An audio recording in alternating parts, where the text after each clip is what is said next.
जब लग गुरु मिले न साचा, तब लग गुरु करो 10 पांचा। क्या गुरु बदल सकते हैं? क्या गुरु बदलने से पाप लगता है?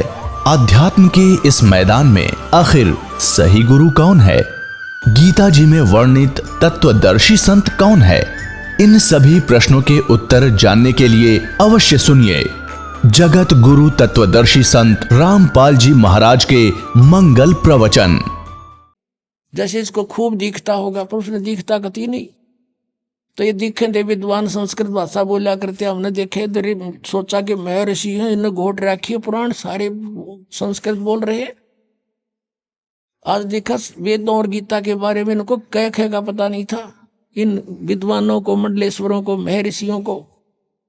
और परमेश्वर ने आके 600 वर्ष पहले जिसको ये अशिक्षित कहा करते थे कि वो क्या जाने वेदों और ग्रंथ सदग्रंथों के और पुराणों के बारे में, संस्कृत भाषा जानता नहीं। परमात्मा ने संस्कृत भाषा की आवश्यकता नहीं, वो सारी भाषाओं को समझते हैं। और जो उन्होंने जो अपने द्वारा रची हुई सृष्टि और सारा कुछ उसके सामने रचा गया तो वो सब कुछ ठीक बोलेगा। अब देखो शिव पुराण, संक्षिप्त शिव पुराण, गीता प्रेस गोरखपुर से प्रकाशित, संपादक है हनुमान प्रसाद पोदार, प्रकाशक में मुद्रक हैं गीता प्रेस गोरखपुर, गोविंद भवन कार्यालय कोलकाता का संस्थान। इसके 98वें पृष्ठ से हम पढ़ना शुरू करेंगे। रुद्र संहिता 98वें पृष्ठ के बिल्कुल नीचे आते हैं। 5वां अध्याय का यह अंत है, एंड है। अपने पुत्र नारद की यह बात सुनकर लोक पिता में ब्रह्मा वहां इस प्रकार बोले। ये 5वां अध्याय समाप्त हुआ। इसका आगे यहाँ प्रकरण शुरू हो जाता 6ठे में। ब्रह्मा जी ने कहा, ब्रह्मन अपने पुत्र नारद से कहा, देव श्रोमणे, तुम सदा समस्त जगत के उपकार में लगे रहते हो। तुमने लोगों के हित की कामना से बहुत उत्तम बात पूछी है। जिसमें समस्त चराचर जगत नष्ट हो गया था, सर्वत्र अंधकार ही अंधकार था, कुछ भी नहीं था।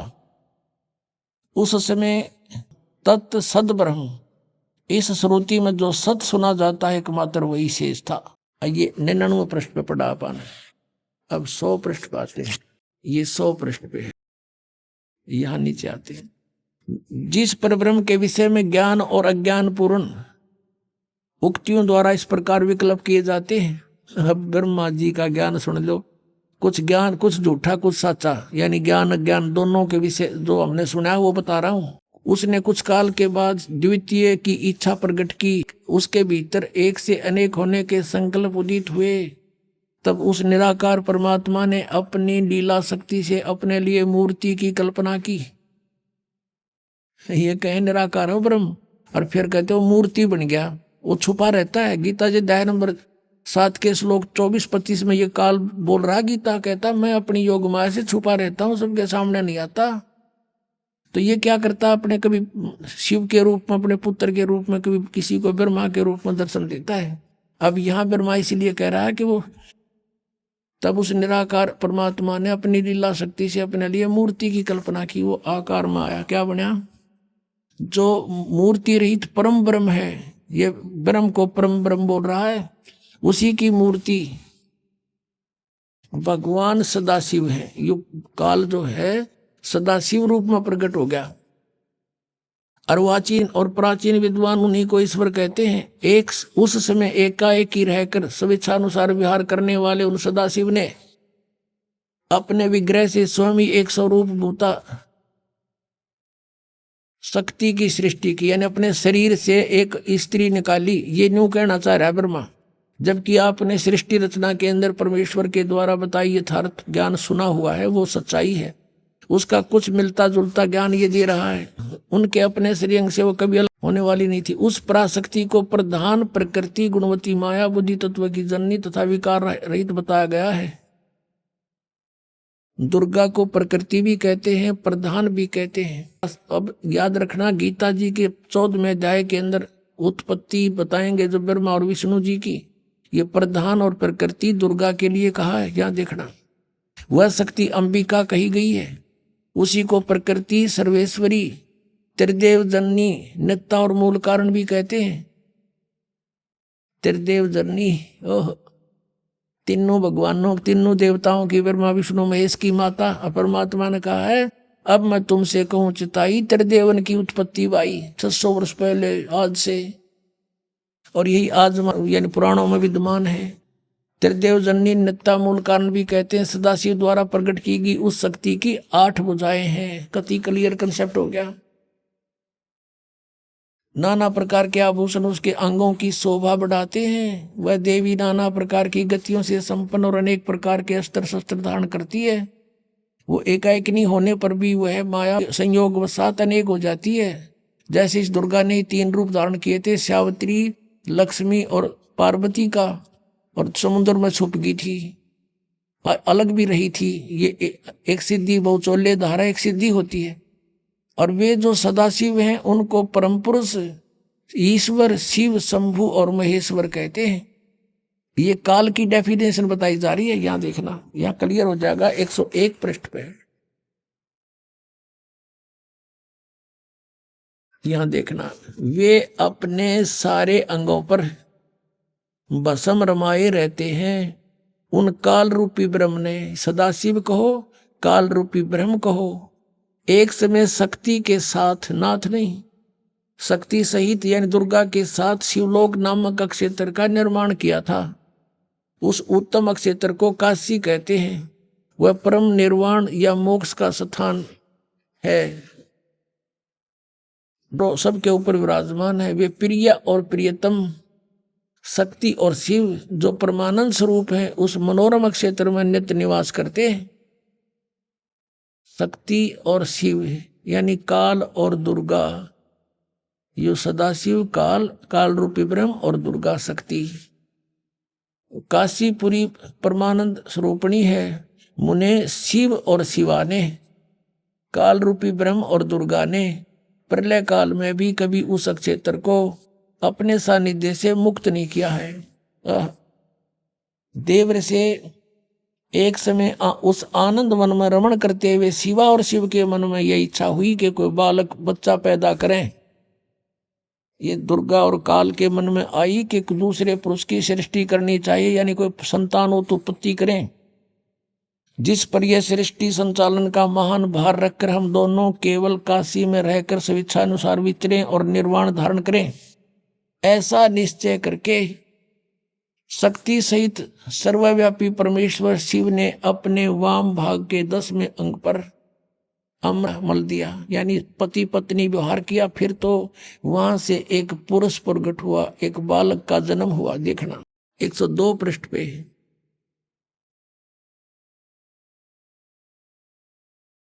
अब शिव बोले, वत्स बेटा, व्यापक होने के कारण तुम्हारा विष्णु नाम विख्यात हुआ। उसका विष्णु नाम धर दिया दुर्गा और काल से उत्पन्न बच्चे का। ये हो गया जन्म। काल दुर्गा और काल से विष्णु ईषद हुआ शिव पुराण ने।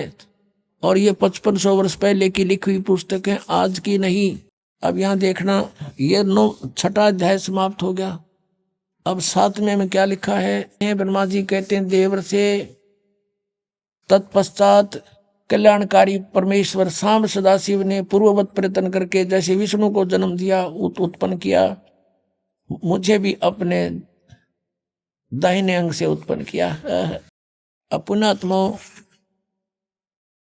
अब इनने कोई पूछने वाला हो, इनमें ऋषिया ने 5500 वर्ष हो गए इस पुराणों को लिखे हुए, आज तक ये हमें कह नहीं बता सके। जब इन पर आश्रित थे, ब्लाइंड फेथ किया करते थे कि बड़े विद्वान पुरुष हैं, संस्कृत भाषा को जानने वाले हैं, और परमात्मा से हमारे को इसलिए दूर रखा, भगवान की वाणी को स्वीकार करने नहीं दिया और परमात्मा को परमात्मा नहीं मानने दिया। ये मां शत्रु रहे हमारे ये अज्ञानी नीम हकीम गुरु, चाहे वो किसी धर्म मजहब के रहे हैं।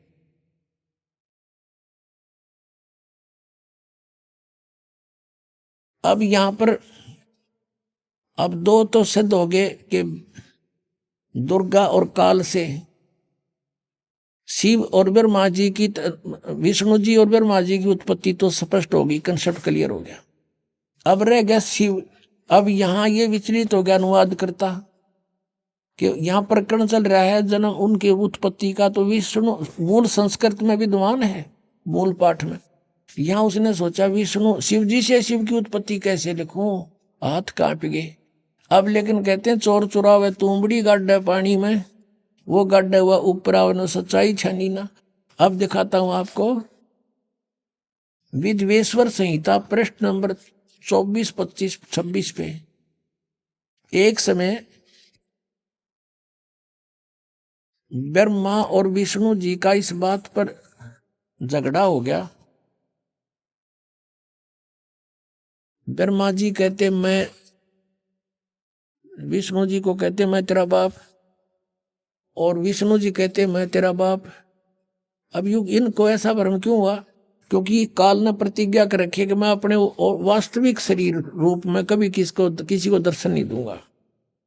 तो साधकों ने साधनाएं की, हठयोग किया, किसी को ब्रह्मा के रूप में दर्शन दे दिया। जो त्रिलोक इसका पुत्र ब्रह्मा साक्षात सबको दिखाई देता है, देवता है। तो सबने मान लिया कि ब्रह्मा ही सर्वशक्तिमान है, यही परमात्मा हमने समाधि में देख लिया। ये छुपाए हुए अपने आप को सब उसके गुणगान करने लगे। ऐसे किसी को उसने विष्णु जी के रूप में दर्शन दे दिए, किसी को शिव के रूप में। तो कोई कहता नहीं विष्णु जी सर्वशक्तिमान है, कोई कहता नहीं शिव जी सर्वशक्तिमान है, यही भगवान है, ये छुपाए रहे अपने आप को। तो इनका भ्रम हो गया कि हम भगवान हैं। तो इन दोनों ने आपस में झगड़ा कर दिया। तो ऊपर से इस काल ने इनके बीच में एक सफेद पिलर खड़ा कर दिया, जिसको शिवलिंग बोलते हैं। तेजों में से चमक निकली बहुत की। तो ये हैरान रह गए, युद्ध बंद कर दिया, उसको देखने लगे ऊपर नीचे जाकर। फिर यू काल प्रकट हो गया शिव के रूप में, अपने पुत्र शिव के रूप में, और इन दोनों को फिर शिक्षा देने लगा। देखिएगा विद्वेश्वर संहिता, ये संक्षिप्त शिव पुराण प्रश्न नंबर 24, 25 पे यहां देखिएगा विद्वेश्वर संहिता। और यहां आते हम, ये दोनों देखो भगवान ब्रह्मा और विष्णु लड़ रहे थे, इनके बीच में ये पिलर खड़ा कर दिया स्तंभ। फिर वो खुद आ गया शिव के रूप में। नीचे देखिएगा। अब ब्रह्मा और विष्णु ने पूछा प्रभु सृष्टि आदि 5 कृत्यों के लक्षण क्या हैं, ये हमें हम दोनों को बताइए। भगवान शिव बोले, ये काल बोला मेरे कृत्यों को समझना अत्यंत गहन है, तथापि मैं कृपा पूर्वक तुम्हें उनके विषय में बता रहा हूं। ये 5 अपने कृत्य बता दिए। ये देखना, ये 25 पे हमने पढ़ा, अब 26 पे पढ़ रहे हैं।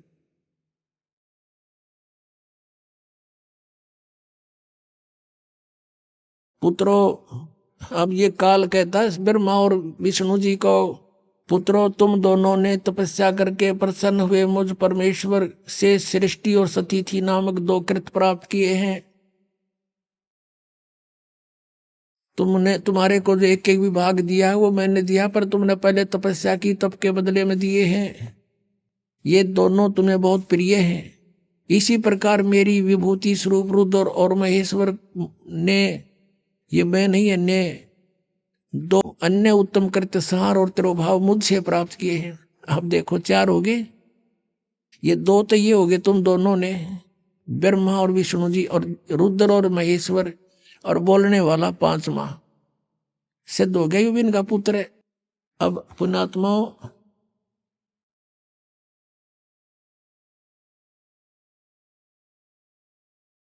ये ज्ञान परमेश्वर ने 600 वर्ष पहले कहा था धर्मदास जी को, और धर्मदास जी से कहा था तू अभी डंडोरा ना पीटिए इसका, आन देश में फिर इन सब की जो ना गांठ बांध देंगे। अभी तो ये हमने मूर्ख समझ रहे हैं, जनता हमारे बच्चों को मुझसे दूर किए बैठे हैं। बिजली पीट होगी जब देखेंगे इन्हें। अब सब अक्का बक्का रह गए, अब इनके पास कोई जवाब नहीं। जनता इनसे प्रश्न करती है कि तुम कहाँ सोया करते, मैं ऋषि हो, ये तुमने बैठा बैठा दिया, सारे समाज में भूत बना दिए, शास्त्र विरुद्ध ज्ञान सुना दिया। अब इनके बीड़ी धरती हो, पृथ्वी होगी, इनको मुश्किल माचेगी। सारे पंथा ने देख लिए। अब ये टीवी पर चलता है, पुस्तक भेज रहे हैं बड़ा बना करके, इसको पढ़कर समझदार बुद्धिमान समाज आज कोई बालक नहीं है। गॉड गिवन माइंड आज के बच्चों में। अभी न पता ही ना था, कोई विकल्प नहीं था, कोई तुलना करने का कोई तरीका किसी ने बताया नहीं, किसे तुलना करें किसके ज्ञान की। आज ये कंसेप्ट क्लियर करके धर दिया, माप के देख लिए सबने। ये ISI मार्क है जो दास ज्ञान देता है, सब सदग्रंथों में प्रमाणित है।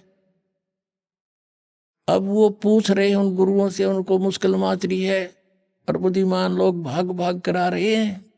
कबीर परमात्मा कहते हैं कि डूबे थे पर उबरे, गुरु के ज्ञान चमक, और बेरा देखा दरदरा उतर चले फड़क।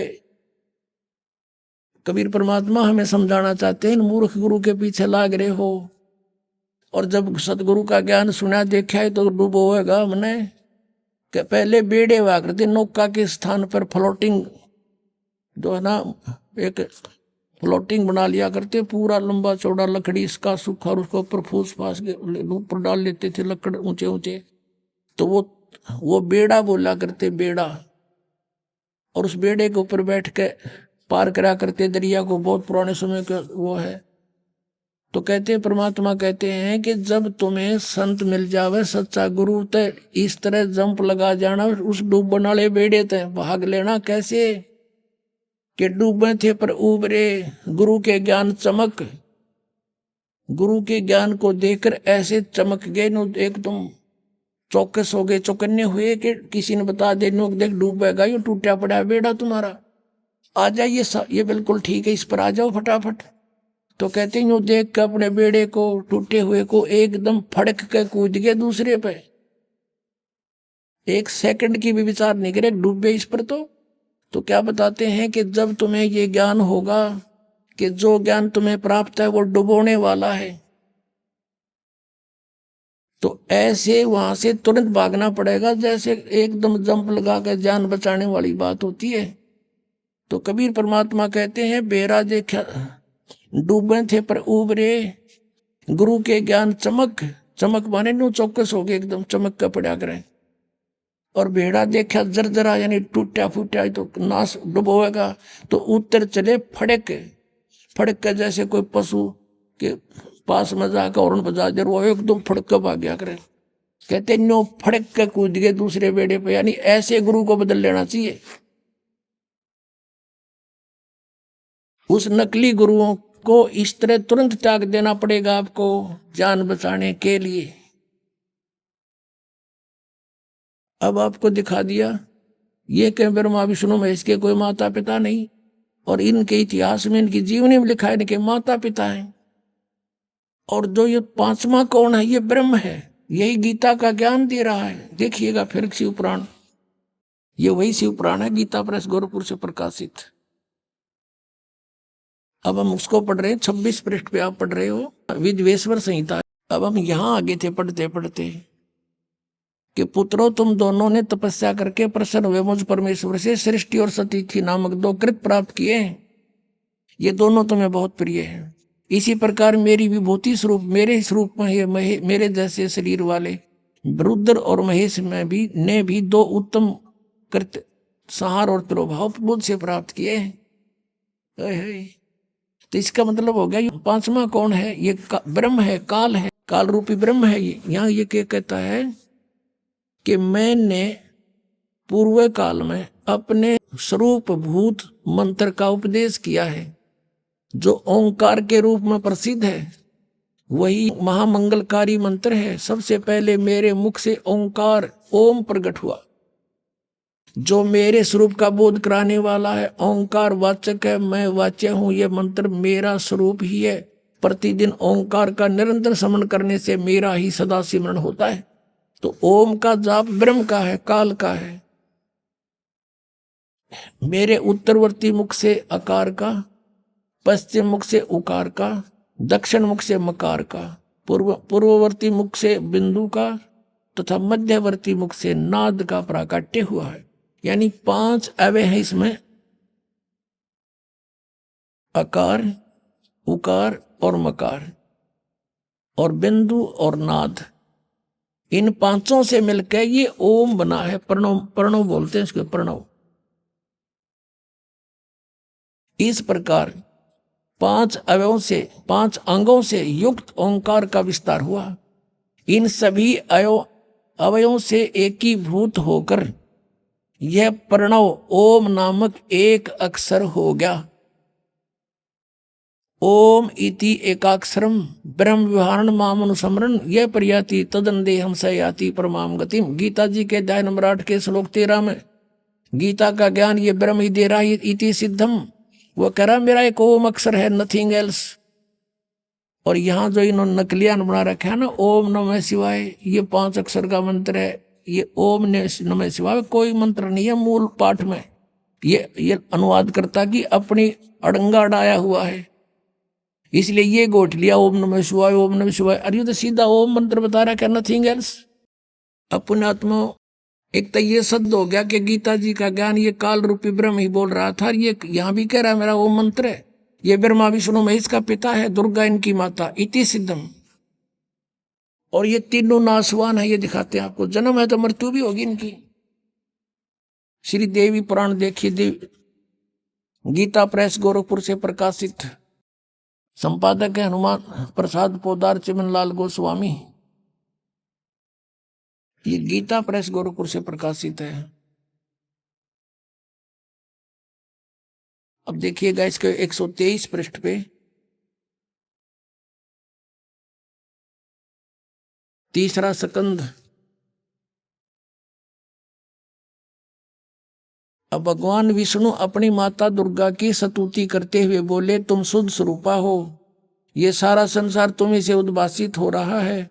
मैं ब्रह्मा और शंकर हम सभी तुम्हारी कृपा से विद्यमान हैं। हमारा आविर्भाव यानी जन्म और तिरोभाव माने मृत्यु हुआ करता है। हमारा तो जन्म और मृत्यु होता है, केवल तुम ही नित्य हो, जगत जननी हो, प्रकृति और सनातनी देवी हो। भगवान शंकर बोले, देवी यदि माँ भाग विष्णु तुम्ही से प्रकट हुए हैं तो उनके बाद उत्पन्न होने वाले ब्रह्मा भी तुम्हारे ही बालक हुए। फिर तमोगुणी लीला करने वाला शंकर क्या तुम्हारी संतान नहीं हुआ? अर्थात मेरी भी माँ तुम ही हो, अर्थात मुझे भी जन्म देने वाली उत्पन्न करने वाली तुम ही हो। शिवे संपूर्ण संसार की सृष्टि करने में तुम बड़ी चतुर हो। इस संसार की सृष्टि सतिथि और संहार में तुम्हारे गुण सदा समर्थ हैं। उन्हीं तीनों गुणों से उत्पन्न हम ब्रह्मा विष्णु एवं शंकर नियमानुसार कार्य में तत्पर रहते हैं। अब इस पवित्र पुराणों ने ये स्पष्ट कर दिया, पवित्र देवी पुराण ने 5 कंसेप्ट क्लियर कर दिए इसमें। एक तो ये कर दिया कि ब्रह्मा विष्णु महेश का जन्म मृत्यु होता है, ये नासवान है। दूसरा ये कर दिया कि प्रकृति दुर्गा है, प्रकृति दुर्गा को कहते हैं। और तीसरा ये कर दिया कि ये रजगुण ब्रह्मा है, सतगुण विष्णु और चौथा तमगुण शिव जी। और तीसरा ये कर दिया, चौथा ये कर दिया कि ये इनकी माता है दुर्गा और ब्रह्मा विष्णु महेश की यह दुर्गा माता है। और 5वां ये कर दिया कि रजगुण ब्रह्मा है, सतगुण विष्णु, तमगुण शिव जी। चौथा और 5वां कर दिया कि ये केवल नियमित कार्य ही कर सकते हैं, यानी किसी के कर्म में ये परिवर्तन नहीं कर सकते। आपका जैसा कर्म है वैसा ही दे सकते हैं। आपके भाग में दुख है तो ये कोई परिवर्तन नहीं कर पाएंगे। केवल पूर्ण परमात्मा कबीर परमेश्वर आपके प्रारब्ध के पाप को काट कर आपको सुख दे सकता है। उसके हाथ में कलम है, वो सर्वशक्तिमान है। अन्य ना ब्रह्म कर सकता ना परब्रह्म कर सकता, केवल पूर्ण ब्रह्म कर सकता है, वो सत्पुरुष है। अब यहां आपको दिखाते हैं, ये विष्णु जी स्वीकार करते हैं कि मैं छोटा सा बालक था तब मुझे माँ के आपके दर्शन हुए थे, आप मुझे पालने पर झुला रही थी। देखिएगा ये वही तीसरा स्कंद है, पृष्ठ 120 पर पढ़ रहे हैं, पहले 123 पे पढ़ा था।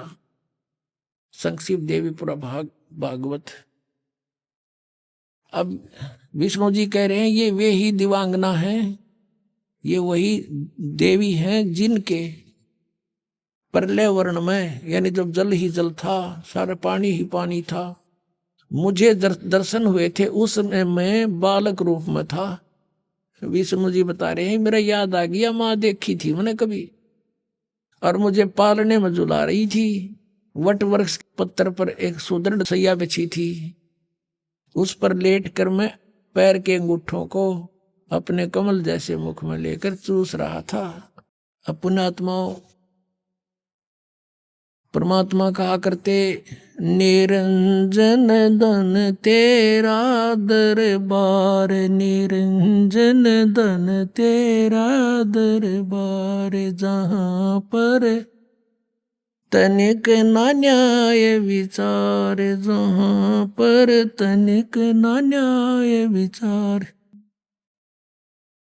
पाखंडी की पूजा जग में संत को कहें लबाड़, पाखंडी की पूजा जग में संत को कहें लबाड़। अज्ञानी को परम विवेकी, ज्ञानी को मूड गंवार, निरंजन धन तेरा दरबार, निरंजन धन तेरा दरबार, जहाँ पर तनिक ना न्याय विचार। वैसा ओढ़े मुल मुल खासा, गल मोतियों के आर, वैसा ओढ़े मुल मुल खासा, गल मोतियों के आर। पतिव्रता को मिले न खादी, वो सूखा निरस आहार, निरंजन धन तेरा दरबार, निरंजन धन तेरा दरबार, जहाँ पर तनिक न न्याय विचार। कह कबीर सुनो भाई साधो, यहाँ सब उल्टा व्यवहार, कहे कबीर सुनो भाई साधो, यहाँ सब उल्टा व्यवहार। सच्चों को तो ये झूठा बताए, इन झूठों का एतबार, निरंजन धन तेरा दरबार, निरंजन धन तेरा दरबार, जहाँ पर तनिक ना न्याय विचार। अब परमात्मा कबीर परमेश्वर जी इन ऋषि मंडलेश्वरों को जाकर के प्रश्न करते थे कि तुम विद्वान हो, ब्रह्मा विष्णु महेश के माता पिता बताओ।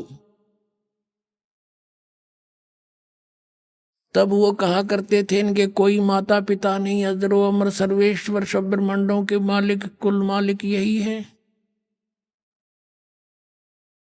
और परमात्मा कहा करते, ये नासवान है, इनकी जन्म मृत्यु होती है, इनके माता पिता हैं, दुर्गा इनकी माता है, काल इनका पिता है। वो ऋषि महर्षि नकली ब्राह्मण गुरु कहा करते थे कि कबीर झूठा है, सदग्रंथों में ऐसा नहीं लिखा, इसकी बातों में मत आना। तब परमात्मा वहां खड़े हो गए, एक तारा लेकर कहा करते, निरंजन धन तेरा दरबार, निरंजन धन तेरा दरबार, जहाँ पर तनिक न न्याय विचार। कहे कबीर सुनो भाई साधो, यहाँ सब उल्टा व्यवहार, कहे कबीर सुनो भाई साधो, यहाँ सब उल्टा व्यवहार। सच्चे को तो ये झूठा बतावे, इन झूठों का एतबार, निरंजन धन तेरा दरबार, निरंजन धन तेरा दरबार, जहाँ पर तनिक न न्याय विचार। अपना आत्माओं कुछ दिनों में आप न हंसी आया करेगी, मैं ऋषि कहते हुए शर्म आया करेगी, इनको मंडलेश्वर कहते हुए, विद्वान कहते हुए। ये अंधे नहीं तो क्या थे, आज तक ये नहीं बता सके हमारे पुराणों में क्या लिखा हुआ है। अरे इनके ऊपर हमारे पूर्वजों ने पूरा विश्वास किया। अरे इन्होंने ऐसे लोकवेद बना करके ये श्राद्ध निकालने शुरू करवा दिए, 36 फंड हमारे पाछे लगा दिए, और सदभक्ति बताई को ना, जिसने कुछ भी ना करना पड़े। कहे कबीर, अब परमात्मा क्या बताते थे, जय सतगुरु की संगत करते सकल कर्म कट जाई, जय सतगुरु की संगत करते सकल कर्म कट जाई। ना तो भूत बनना, ना श्राद्ध निकालन की जो आवश्यकता पड़े, और ना और 36 फंड करने स्तियां ठाणी, ना कुछ और करना। जय सतगुरु की संगत करते सकल कर्म कट जाई, अमरपुरी पर आसन होते जहां धूप ना छाई। उस अमरपुरी पर आसन होते सतलोक में चले जाते। अपनात्मा परमात्मा ने अपनी अमृतवाणी में एक शब्द और कहा है, गुण तीनों की भक्ति में ये भूल पड़ो संसार, कह कबीर निज नाम बिना कैसे उतरो पार। तीन देव की जो करते भक्ति उनकी कदे ना हो मुक्ति। उसी समय कहा करते बड़े मंडप में, और वो ब्राह्मण गुरु नकली महर्षि कहा करते झूठा है, देखो क्या कह रहा, मारो डोले मारो पत्थर। अब सब पीछे लगा देते, भगवान के परमात्मा आ जाते शब्द गाते हुए। उलाना आता फिर नीरू नीमा के पास, छोटी सी उम्र में लग गए थे वो छेड़ने उनको। 5 साल की उम्र में उनके छक्के छुड़ा दिए थे परमात्मा ने। उनकी उम्र तो है नहीं, वैसे शरीर आए थे, बालक रूप धारण किया था। एक लीला करते हैं उनके नियम में, वेदों में ऐसा प्रमाण है कि वो ऐसा करता है, शिशु रूप धारण करके आते हैं। और उनके उस समय उनकी परवरिश की लीला कुंवारी गायों से होती है परमात्मा की। और 600 साल पहले ये लीला भगवान करके जा रहे हैं, जो आज वेद गवाही दे रहे हैं। तो who is God? Kabir is God.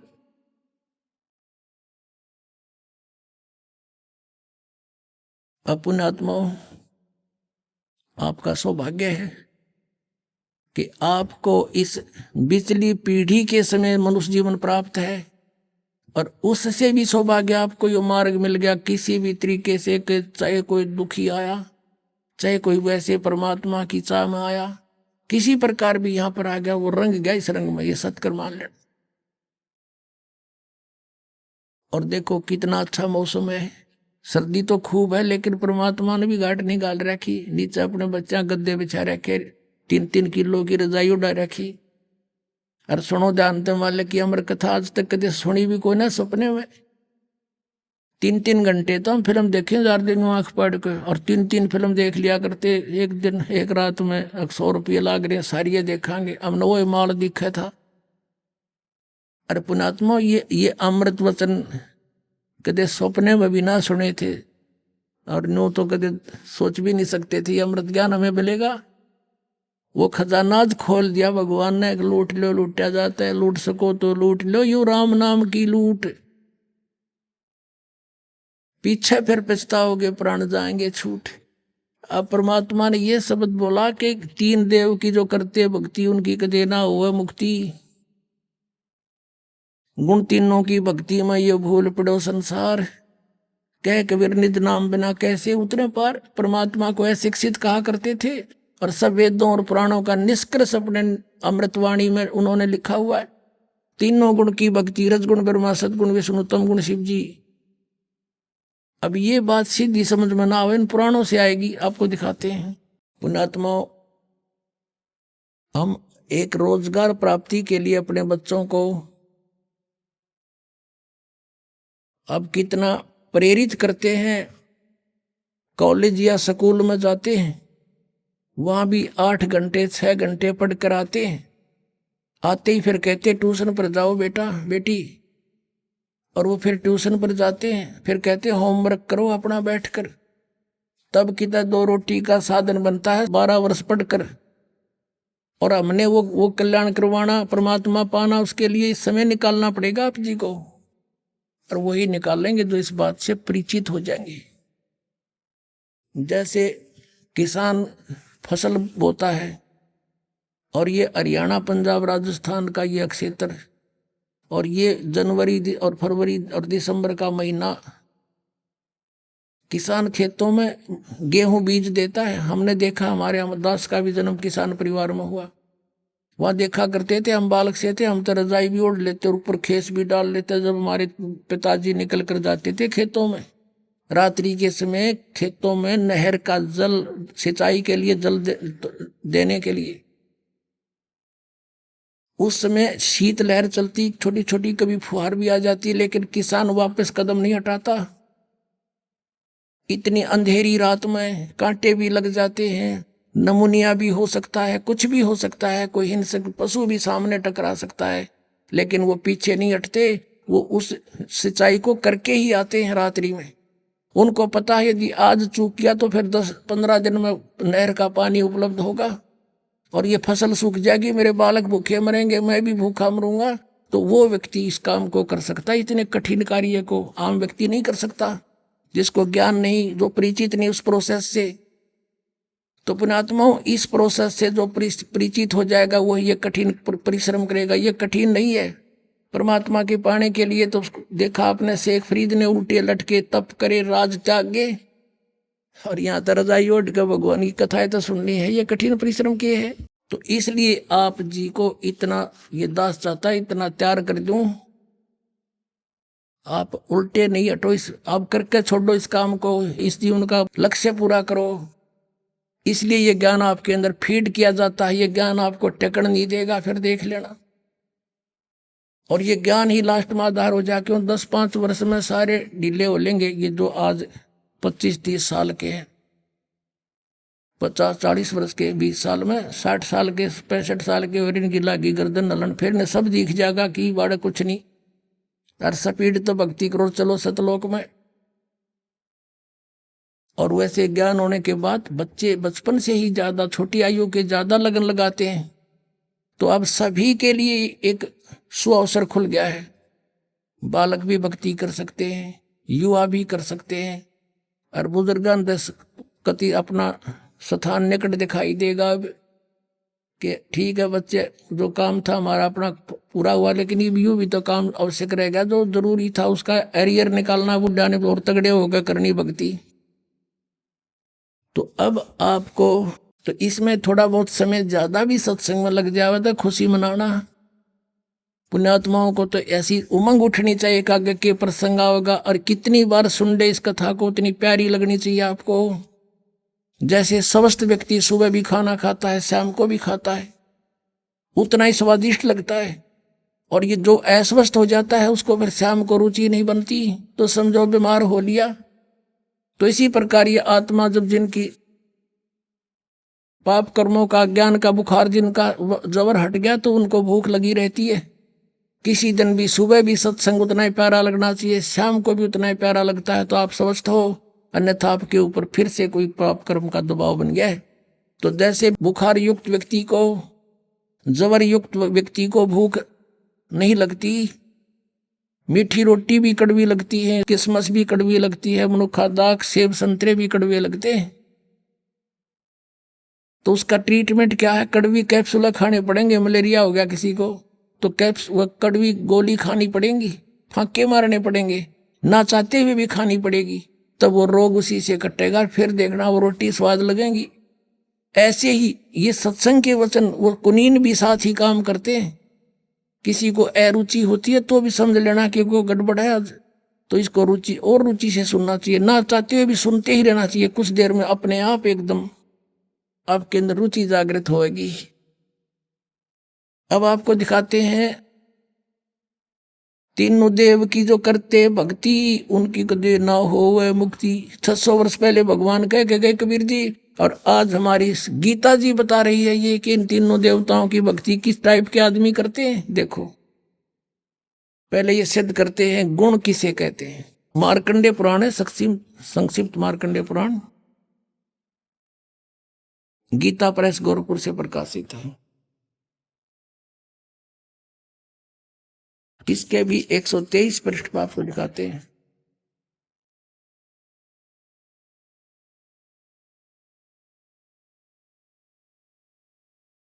ये 122 पृष्ठ है संक्षिप्त मार्कंडेय पुराण। यहां से प्रारंभ है। मार्कंडेय ऋषि बोले, मुने, ये इन्हीं का प्रकरण चलता रहा। यहां आ जाते हैं 123 पृष्ठ पे। इस तरह स्वयंभू परमपिता परमात्मा की 3 अवस्थाएं हैं, रजोगुण प्रधान ब्रह्मा, तमोगुण प्रधान रुद्र और सतोगुण प्रधान विश्वपालक विष्णु है। ये ही 3 देवता हैं और ये ही 3 गुण हैं। गुण तीनों की भक्ति में ये भूल पड़ो संसार, कह कबीर निज नाम बिना कैसे उतरे पार। यही 3 देवता हैं, यही 3 गुण हैं। कंसेप्ट क्लियर हुआ। फिर भी और कंसेप्ट क्लियर करते हैं।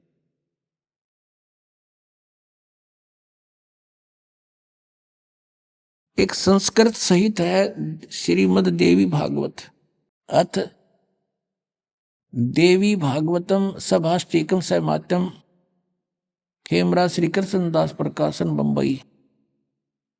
इसके हम तीसरे पृष्ठ स्कंद में आते हैं। अथ श्रीमद देवी भागवते भाषा टीका युक्ते तृतीय स्कंद प्रारंभते। अब इसके 11 पृष्ठ पर आते हैं और तीसरा स्कंद अध्याय 5। यहां देखना, ये 7वां श्लोक समाप्त हुआ, 8वां प्रारंभ होता। हे माते, यदि हमारे ऊपर सदा आप दया युक्त हैं हो तो हमको तमोगुण में किस प्रकार प्रदान किया है, ब्रह्मा रजोगुण और हरि सतोगुण युक्त क्यों किए हैं। अब संस्कृत और पढ़ाएंगे। देखियो, ये 7वां समाप्त हुआ, 8वां प्रारंभ होता है। यदि दया धर्मना न सदा अंबिके, यदि आप दयालु हमारे ऊपर है दुर्गा, है अंबिके, कथम अहम विहित है। शंकर जी कह रहे हैं कि कथम अहम विहित है, किस प्रकार मैं बना दिया तमोगुण है। और कमल जय, कमल से उत्पन्न होने वाले ब्रह्मा को रजगुण संभव, सुवित किमु सतोगुण हरि, और विष्णु जी को आपने सतोगुण क्यों बना दिया। इति सिद्धम रजगुण ब्रह्मा सतगुण विष्णु तमगुण शिव जी। अपनात्मो श्रीमद भगवद गीता में आपको दिखाते हैं कि इन तीनों गुणों, त्रिगुणमयी माया, रजगुण ब्रह्मा सतगुण विष्णु तमगुण शिव जी की जो पूजा करते हैं उनको क्या उपमा दे रखी है इस पवित्र ग्रंथ में। देखिएगा, श्रीमद भगवद गीता, गीता प्रेस गोरखपुर से प्रकाशित है। जयदयाल गोविंद का इसके अनुवादक है। अध्याय नंबर 7 के अब ये 7वां अध्याय है।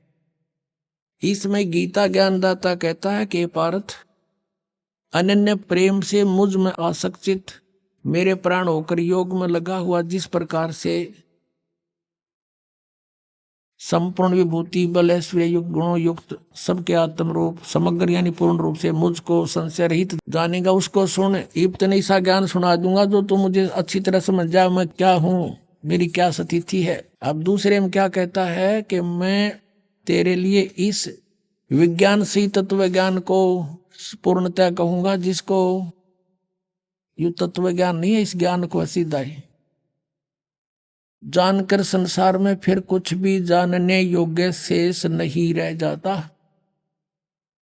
फिर देखो, इसमें कहा है कि हजारों मनुष्यों में कोई एक मेरी प्राप्ति के लिए यत्न करता है, नहीं तो अन्य देवताओं की पूजा करते रहते हैं। यत्न करने वाले योगियों में भी कोई एक मुझको तत्व से यथा रूप से जानता है, यानी को एकादश जानता मुझको। और फिर देखो, ये दोनों प्रकृति बताई है इसमें 7वें अध्याय के 4-5 में। पृथ्वी जल अग्नि वायु आकाश मन बुद्धि और अहंकार भी इस प्रकार, ये 8 प्रकार से विभाजित ये मेरी प्रकृति है, ये जड़ प्रकृति है। और ये 8 भेद वाली तो अपरा अर्थात जो जड़ प्रकृति, ऊपर वाली जड़ प्रकृति है। और हे महाबाहो, इससे दूसरी जिससे यह संपूर्ण जगत धारण किया जाता है वह जीव रूपा वह है मेरी चेतन प्रकृति जान, ये दुर्गा है। दुर्गा एक भक्त बुजुर्ग सा था, 70 वर्ष की आयु का है, अब भी था कि वह भी भक्त है, लेकिन वो कहते हैं भगत तो बन जाते हैं, लेकिन गुरु जी के वचनों पर अविश्वास करता है तो भक्त नहीं। कारण क्या है कि हम उन संतों पर, ऋषियों पर पहले विश्वास ब्लाइंड फेथ कर चुके हैं, जिनका ज्ञान आज एक आने का नहीं पा इस परमात्मा के तत्व ज्ञान की रोशनी में। तो अब सभी वकील बन गए, इस दास को भी संशय की दृष्टि से देखते हैं। पुणात्मा, ये अपना नोट कर लेना किसी भी कोने में, हृदय के में, दास जो वचन बोलेगा उसने 100 बार तोड़ लियो, पक्के पाओगे। आपने भूल के भी ये नहीं सोचना चाहिए कि ऐसे कैसे यहाँ नहीं हो सकता, ऐसा नहीं हो सकता। आप बालक हो, यह आध्यात्मिक मार्ग है, इसको समझना आपके बस की बात नहीं। आप इतना ही समझो जैसा दास आपको समझाना अब चाहे, और आपके रूबरू कराता हूं और फिर भी संशय रहता तो आप अपनी बालक बुद्धि समझ लेना। दास के वचन पर अविश्वास ना करना। तो उस बुजुर्ग के अविश्वास हो गया, अपने आप में विद्वान पाक रहा। एक दिन मुझे लिख कर दे दिया कि आप झूठ बोलते हैं, दुर्गा को प्रकृति नहीं कहते। तो इससे सिद्ध था कि उसने ये वचन नहीं सुन रखे दास के कहीं पर भी। इतना क्लियर कर देता है जो ध्यान से सुने, या तो याद खा कर सो जाता था। तो मैंने उससे फिर वो पूछा, मैं कहा भी आप बात करें, सुन मेरी, आपने मुझ पर विश्वास नहीं, विश्वास कैसे हो, ये कहीं नहीं लिख रखा। मैंने कहा फिर आप आज के बाद यहां मत आना, आप जा सकते हैं। उसको आश्रम से अलाउड नहीं रखा। मैं जैसे नालायक आदमी, जब अपने गुरुजी पे विश्वास करे, प्रत्यक्ष दिखाता हूं और अच्छा प्रमाण दिखाता हूं, चला गया वो फिर 2 महीना के बाद आया। यहां से आया तो उसको वापस कर दिया कि नहीं, ऐसे अनाड़ी व्यक्ति की यहां आवश्यकता नहीं है। उसने फिर मुश्किल माचगी, समझ में आ गया, देखा सचमुच में तो गलती कर दी, और भक्तों ने उसको प्रमाण दिए। कहाँ अंधे हो रहे हो तुम, फिर सत्संग क्या सुनते थे, तुम तो खा कर सो जाता होगा फिर सत्संग में। फिर उसने देखा, फिर क्षमा याचना की। कहने लगे जी हम तो बालक हैं, बेशक मैं अपने आप में घना समझदार बुद्धिमान समझू था, और आपके वचन पक्के पाए। तो पुण्यात्मा हो, ये सत्कर मान लेना, दास जो बोलेगा सारी साची होंगी। तो अब ये कंसेप्ट हो गया क्लियर के प्रकृति दुर्गा को कहते हैं। शिव पुराण ने कति क्लियर कर दिया। बोलो सतगुरुदेव। परम पिता परमात्मा पूर्ण ब्रह्म, सारी सृष्टि के रचनहार कुल मालिक कबीर परमेश्वर जी की असीम कृपा से आज आप सत्संग सुनने के लिए उपस्थित हुए। पुण्यात्माओं, परमेश्वर ने स्वयं ही आकर के हमें ज्ञान बताया है, और उस ज्ञान के बिना सब जो हमने सुना था वो पूरा अज्ञान था। कहते हैं भक्ति मुक्ति के दाता सतगुरु, भटकत प्राण फिरंदा, उस साहिब के हुक्म बिना नहीं तरवर पात हिलंदा। उस परमात्मा की असीम रजा आपके ऊपर हुई है। जब तक ये प्राणी परमेश्वर की शरण ग्रहण नहीं करता, तब तक तो ये अपना प्रारब्ध ही भोग रहा होता है। शुभ कर्म करने की चेष्टा भी करता है तो विधि ठीक ना होने से वो यूजलेस होती है। और अपना शेष जो संस्कार है वही पूरे कर रहा होता है। जिसमें पूर्ण परमात्मा की शरण में ये प्राणी आ जाता है, मर्यादावत चलता है, सतनाम का सिमरण करता है, गुरु जी के से प्राप्त उपदेश का विधिवत श्रवण करता है, फिर उसका सब कार्य परमात्मा से ही होता है। जैसे आप जी ने कोई पावर का कनेक्शन ले लिया, बिजली का, तो उसी के हिसाब से आपने सारे चेंज कर लिए। चक्की भी बिजली वाली ले ली,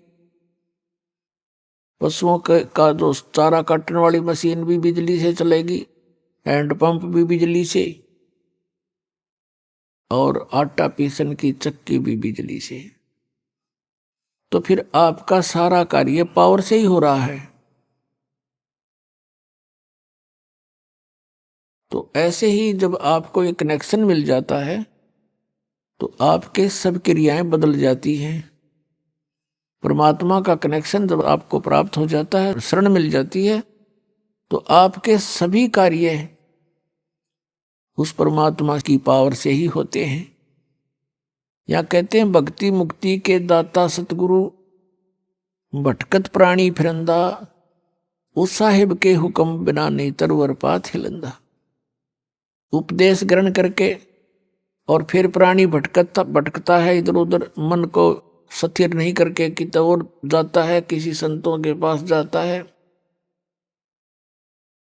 या अन्य किसी और उपासना स्थल पर जैसे पहले भटका करते वहां जाता है। उसके लिए कहते हैं कि भक्ति और मुक्ति के सतगुरु ही दाता है, अन्य कोई नहीं है। और भटकत प्राण फिरंदा, उस साहिब के हुक्म बिना नहीं तरवर पाथ हिलंदा। अब जब हम सतगुरु शरण में आ जाते हैं तो हमारे सारे कार्य परमात्मा के आदेश से ही होते हैं, और बाकी जो परमात्मा की शरण में नहीं है उनका प्रारब्ध भी वो अपना भोग रहे होते, उसमें कोई परिवर्तन नहीं हो सकता। उस मालिक के हुक्म बिना उसमें भी कोई परिवर्तन नहीं हो सकता। तरवर पात यानी वृक्ष का पत्ता भी नहीं हिल सकता, अर्थात कोई भी कार्य उस परमात्मा के विधान के विपरीत नहीं हो सकता। अपने विधान को स्वयं ही चेंज कर सकता है, दूसरे पर पावर नहीं है। परमात्मा बताते हैं, मात पिता मिल जाएंगे, मात पिता मिल जाएंगे, 184 मोही, सतगुरु सेवा और बंदगी, फेर मिलन की नाही। सत्संग की आधी घड़ी, तप के वर्ष 1000, तो भी बराबर है नहीं, कहें कबीर विचार।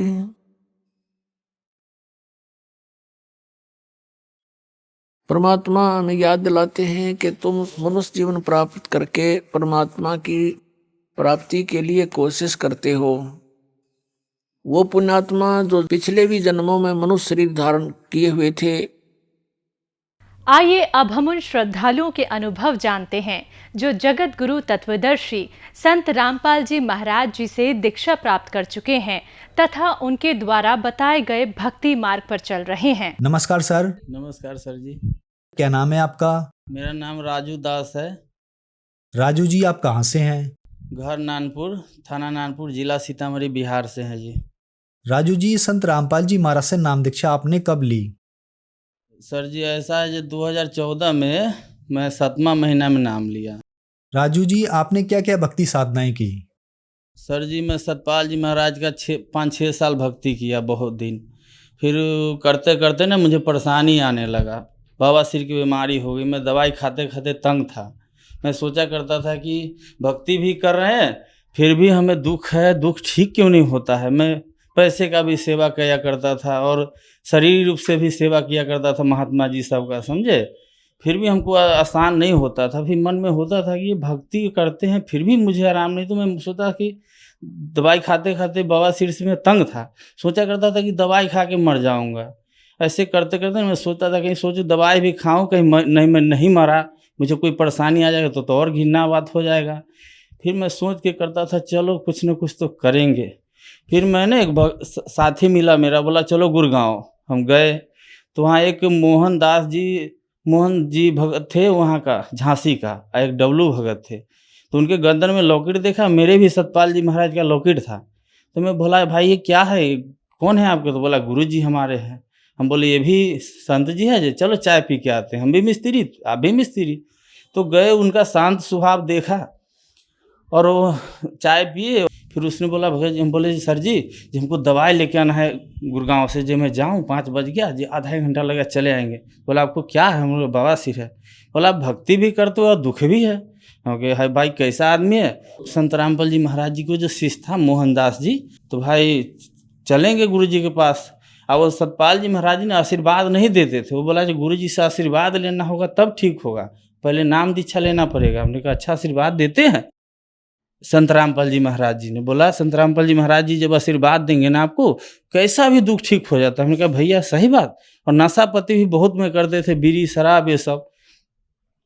बीड़ी सिगरेट सब। तो मैं बोला सब छूट जाएगा। हमने कहा सब छूट जाएगा ना, तब मैं चलने के लिए तैयार हूँ। बोला चलो। फिर मैं वहाँ सतलोक आश्रम बरवाला गए, संत रामपाल जी महाराज जी के आश्रम में। तो वहाँ जाकर नाम दीक्षा लिए।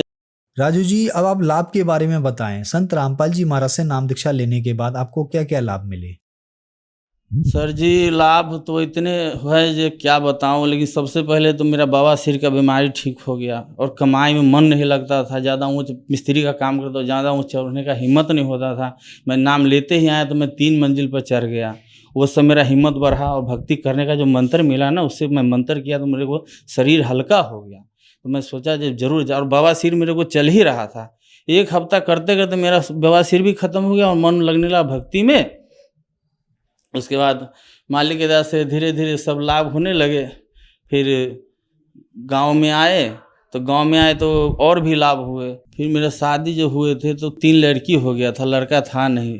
ये भी परेशानी थी। सब गांव के लोग ना उठपटांग बोलते थे, माँ बाप भी ऐसे सोचते थे कि इसको नहीं है, तो बड़ी परेशानी होती थी। तो मैं विनती किया करता था कि हे भगवान, अगर भगवान है तो मुझे भी एक लड़का दे देते जो मेरा भी पड़ोसी से सुनना नहीं पड़ता। लेकिन मालिक की ऐसे दया हुआ। और अर्जी भी किया करता था। अर्जी करते करते मालिक की दया से मुझे एक लड़का भी हो गया। फिर लड़का हो गया, फिर लड़का भी अब भगत, मेरी घरवाली भी नाम ले लिया है गुरुजी से, और मेरा लड़का भी ले लिया है और मैं भक्ति करता हूँ। ठीक है। और छोटा मोटा लाभ तो सर जी होते ही रहता है। मिस्त्री का काम करता हूँ।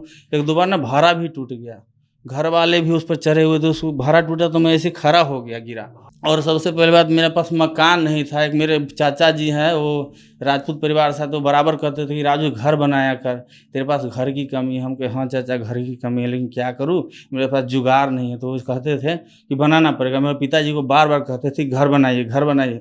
वो कहते थे बनाएंगे, ज़मीन में लफड़ा हो जाता है तो बनाएंगे। फिर ऐसा चमत्कार हुआ, उन्होंने गुरु जी से प्रार्थना की, मालिक हम तो घर में रहते हैं, मेरे माता पिता दूसरे को छत पर सोता है। बड़ी चिंता हुई। मैं मन में से प्रार्थना किया करता था, मालिक मेरे को ऐसा करो जी सब घर बन जाए, सब सुख में रहे तो हम भी रहेंगे। फिर ऐसा हुआ गुरु जी की दया से चमत्कार, मेरे पिताजी भी बोला कि घर बनाना है, घर बना। मालिक से अर्जी किए थे, घर भी 4 रूम बना लिए। 4 रूम बना लिए तो 2-3 साल रहना, उसमें माँ बाप मेरे रहने लगे बगैर प्लस्तर का ही। फिर मैं सोचा कि मेरे ज़िंदगी में ना प्लस्तर नहीं हो पाएगी।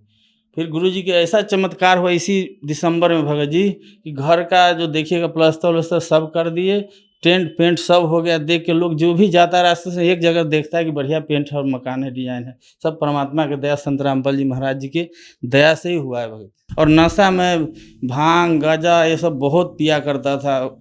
और मेरा पेशा ही था, किधर भी जब संत रामपाल जी महाराज जी से जुड़े ना तो सब छूट गया। सतपाल जी में मैं जिधर भी जाता था गांव में, मुझे लोग कहते थे, जब काम से भी जाता तो कहता है सब नशे करने जाता है, गांजा पीने जाता है या भांग खाने जाता है, यही लोग कहते थे। आज भी कई बार ना धोखा से लोग को कहा जाता है, लेकिन आज वो कहने वाले नहीं है, क्योंकि मालिक के संत रामपाल जी परमात्मा का ऐसा ज्ञान है। जब मैं नाम लिया, नशा एकदम छू मंतर हो गया।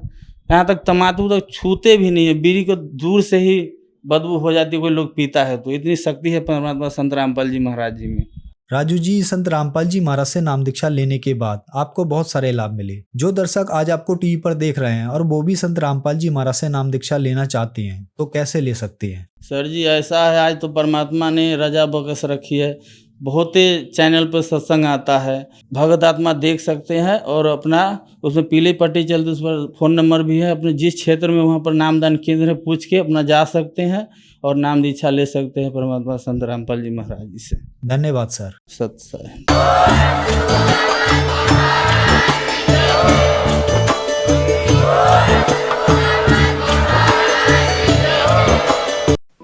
आप सुन रहे थे जगत गुरु तत्वदर्शी संत रामपाल जी महाराज के मंगल प्रवचन। अधिक जानकारी के लिए संपर्क करें।